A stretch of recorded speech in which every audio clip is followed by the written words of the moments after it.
بسم اللہ الرحمن الرحیم اشہد ان لا الہ الا اللہ وحدہ لا شریک لہ واشہد ان محمدا عبدہ ورسولہ واشہد ان مولانا امیر المؤمنین علی ولی اللہ واولادہ المعصومین حجج اللہ لا سیما بقیت اللہ العظم روحی وارواح العالمین لتراب مقدم الفدا.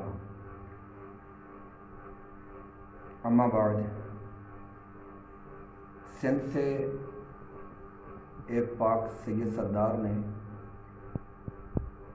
مجھے گردش کرتی ہوئی ایک ویڈیو بھیجی ہے اور اس کے جواب کے خواہاں ہوئے ہیں، تو ان کے حکم کی اتباع میں نے وہ ویڈیو غور سے سنی ہے. ایک مرحوم خطیب ہیں طالب جوہری صاحب، اپنے تئیں وہ اجتہاد کا دفاع کیا چاہتے تھے، مجتہدین کا دفاع کیا جاتے تھے، لیکن ان کی تقریر خود تضادات کا مجموعہ ہے. مثلاً پہلی بات انہوں نے کہی کہ ہم مکلف ہیں، یعنی ہم پہ تکلیف شرعی ہے، ہمارے اوپر کچھ واجبات ہیں، ہمارے لیے اللہ کی طرف سے کچھ چیزیں حرام قرار دی گئی ہیں، کچھ چیزیں اللہ کی طرف سے ہمارے اوپر واجب قرار دی گئی ہیں. یہ سچ ہے، لیکن فوراً ہی دوسری بات جو انہوں نے کی ہے وہ ان کے عقیدے کی تو ہو سکتی ہے، مگر غیور ملت تشیع شیعیان حیدر کرار، شیعیان امامیہ، اثنا عشریہ، ان کے عقیدے میں اس کی کوئی گنجائش نہیں ہے کہ انہوں نے کہا کہ معصوم موجود نہیں ہے. عجب بات ہے، مولوی صاحب نے یہ نہیں سوچا کہ یہی مولوی صاحبان جمعہ کے خطبے میں پڑھتے ہیں وَبِوُجُودِهِ ثَبَتَتِ الْأَرْضُ وَالسَّمَاءُ، کہ زمین اور آسمان اپنی جگہ باقی ہیں تو یہ اسی کے معصوم ہے، اعلیٰ فتحیت و ثنا کے پاک وجود کی برکت سے ہیں. اور پھر مولوی صاحب کہتے رہے ہیں کہ استنباط شرعی فریضہ ہے، شرعی فریضہ ہے. اے کاش کتنا اچھا ہوتا کہ وہ یہ بھی فرما دیتے کہ استنباط کی تعریف کیا ہے، استنباط کیسے کیا جاتا ہے. حالانکہ ہمارے مذہب میں استنباط کی کوئی گنجائش نہیں ہے. اب جنہوں نے گالیاں دینی ہیں، گالیوں سے راستہ رکنے والا نہیں ہے. ہوتا عموماً یہی ہے کہ جب ہم کوئی علمی دلیل دیتے ہیں تو اس کے جواب میں گالی دی جاتی ہے. لیکن خیر 90 سال تک ہمارے پاک آبا و اجداد کو بھی بنی امیہ کے منبر سے سب و شتم کیا جاتا رہا، تو حق کا قافلہ نہ تب رکا تھا نہ اب رکنے والا ہے.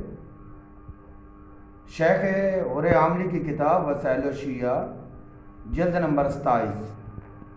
میرا مشورہ ہے ہر فیکٹ فائنڈر کے لیے، ہر محقق کے لیے تلاش حق جو رکھتا ہے کہ وہ اس کا تھوڑا سا مطالعہ کر لے. اس میں باقاعدہ شیخ مرحوم رحمہ اللہ نے ابواب بنائے ہیں: عدم و جواز الاستنباط من ظواہر القرآن، عدم و جواز الاستنباط من ظواہر الحدیث.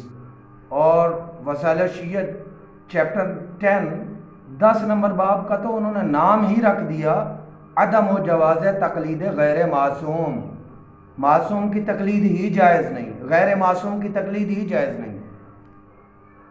اور پھر جوہری صاحب نے آخری توقیع مبارکہ کی تلاوت اپنی عربی میں کر دی ہے. من یدر رویا، حالانکہ ان کو پتہ ہونا چاہیے رویا خواب کو کہا جاتا ہے. وہاں لفظ ہے بینکا و بین اجلک ستۃ ایام فاجمع امرک، اپنے معاملات نمٹا لو 7 دن نہیں. جوہری صاحب فرما رہے ہیں ایک ہفتہ 7 دنوں کا ہوتا ہے، 6 دن کا امام علیہ السلام نے فرمایا ہے کہ 6 دن ہیں. امام اجل اللہ تعالیٰ فرجہ شریف نے فرمایا کہ 6 دن ہیں، اپنے امور نمٹا لو. اور پھر فرمایا کہ تمہاری جدائی پہ خدا تمہارے دینی بھائیوں کو جو لکھا ہوا ہے کہ جدائی پر اجر عطا فرمائے، تعزیت بھی کر دی. اور اس میں لفظ یہ ہے کہ من یدعی المشاہدۃ فہو مفتر کذاب،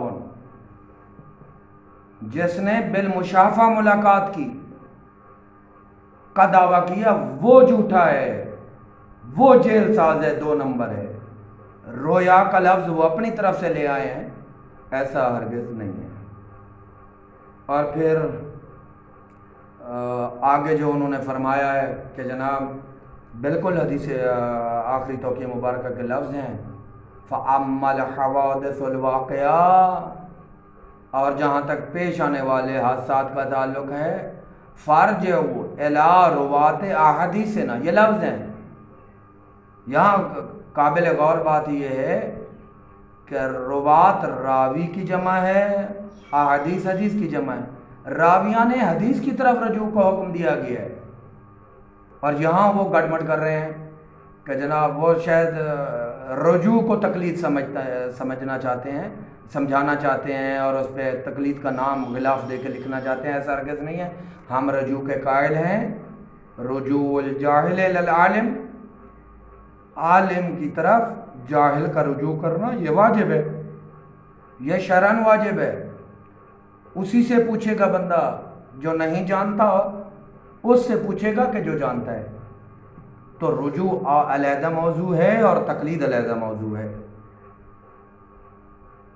اور پھر فرمایا کہ مفتی، مرجع اور راوی میں کوئی فرق نہیں ہے۔ میرے خیال میں یہ ادنا سا طالب علم بھی جانتا ہے کہ مفتی کی تعریف اور ہے، مرجع کی تعریف اور ہے، اور راوی کی تعریف اور ہے۔ راوی وہ ہوتا ہے جو ایز اٹ، جیسے معصوم علیہ السلام سے سنا ویسے ہی بیان کر دے، اس میں کمی بیشی نہ کرے۔ مرجع کا تعلق روایت سے نہیں ہے، رجوع سے ہے۔ مشکلوں میں جس کی طرف رجوع کیا جائے اسے مرجع کہا جاتا ہے، تو روایت سے تو اس کا تعلق ہی نہیں ہے۔ اور پھر مفتی اندازے پہ فتویٰ دینے والے کو کہتے ہیں، یہ علیحدہ الفاظ ہیں اور ان کے علیحدہ معنی ہیں۔ بہت ہوا دھوکہ دے دیا۔ اب پھر اللہ معافی دے، قرآن مجید کے ساتھ بھی خیانت کر دی۔ کیا کہا کہ عورت کو نجس کہا گیا ہے، حالانکہ ایسا ہرگز نہیں ہے، پورے قرآن مجید میں ایسا کچھ بھی نہیں لکھا ہوا۔ کسی حدیث میں نہیں ہے کہ جب عورت مخصوص ایام میں ہوتی ہے تو وہ نجس ہوتی ہے، نہیں، ایسا ہرگز ہی نہیں ہے۔ ہاں یہ کہا گیا ہے کہ شوہر مقاربت کے لیے اس کے قریب مت جائے کیونکہ وہ اذیت سے دوچار ہوتی ہے، اس کی اذیت کے لیے کہا گیا ہے، اس کی اذیت کے لیے اس سے تکالیف شرعیہ ہٹائی گئی ہیں۔ ایسی کوئی دلیل نہیں ہے جس میں لکھا گیا ہو کہ وہ عورت نجس ہوتی ہے۔ اور پھر خود ہی اسی مثال میں یہ ایڈ کیا، انہوں نے ایکسیپٹ کیا ہے کہ اس کا اصلی مطلب معصوم کے علاوہ کوئی نہیں جانتا۔ ہاں 4 مجتہد ہوں گے، چاروں فتوے ہوں گے تو وہ شاید کی بنیاد پر ہیں۔ شاید کو ظن کہا جاتا ہے، اور قرآن مجید میں کافی ساری آیات ہیں، وقت کی قلت کی وجہ سے تلاوت نہیں کر رہا ہوں، جس کو شوق ہو تو پھر تلاوت کر دوں گا۔ اس میں کہا گیا ہے کہ ان الظن لا یغنی عن الشیء، اور کسی چیز سے بے پرواہ نہیں کر سکتا، کسی چیز کا نعم البدل نہیں ہو سکتا ظن۔ شریعت کی بنیاد یقین پر ہے، ظن پر نہیں ہے۔ اچھا پھر اور آگے مثال دی جناب مجتہدین کے فتاویٰ کے اختلاف کی، کیا کہنے ایسے وہ تو بہلائے جا سکتے ہیں، بچے تو بہلائے جا سکتے ہیں کیونکہ بچوں والی مثال ہے کہ ایک ہی کونے میں کھیلتے رہے۔ مولوی صاحب کو میرے خیال میں یہ مثال دیتے ہوئے انہوں نے اسلام کی توہین کی ہے، مذہب کی، شریعت کی توہین کی ہے، نظام خدا کی توہین کی ہے۔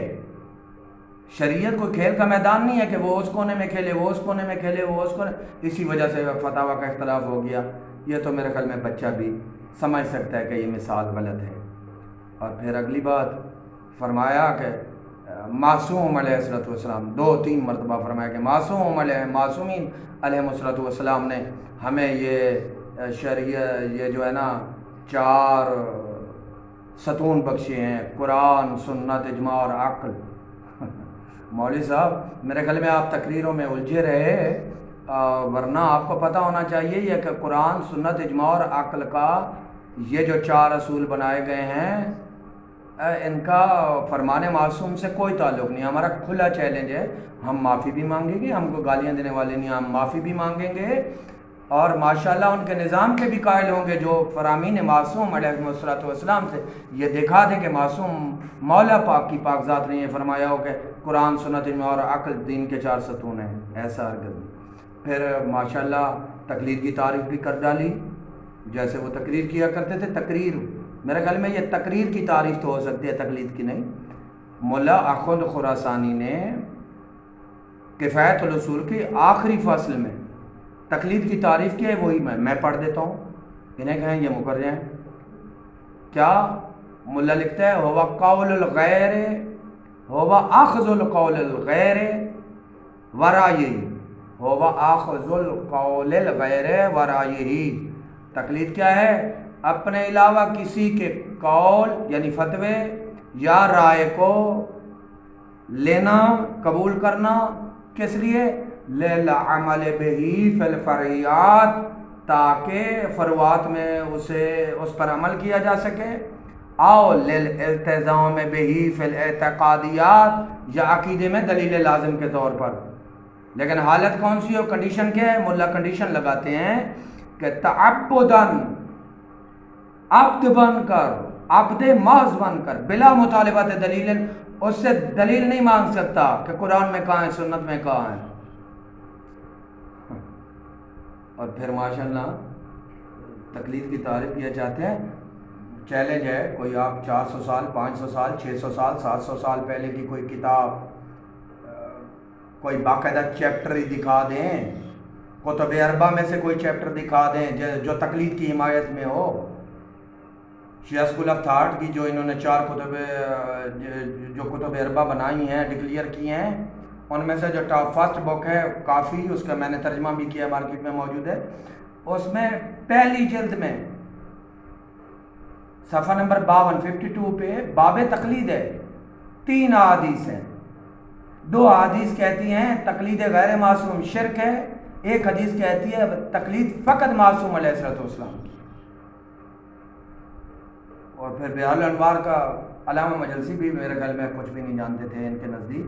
بحار الانوار کا باب نمبر 72، 72 نمبر، چیپٹر 72، پورے اس کا نام کیا ہے؟ فی ذم الاجتہاد والمجتہد والتقلید۔ علامہ لکھتے ہیں کہ یہ میں 72 نمبر جو بنا رہا ہوں باب، یہ ہے ہی اجتہاد، مجتہد اور تقلید کی مذمت میں۔ میرے خیال میں اتنا کافی ہے۔ وعلیکم السلام۔ یا علی علیہ السلام مدد۔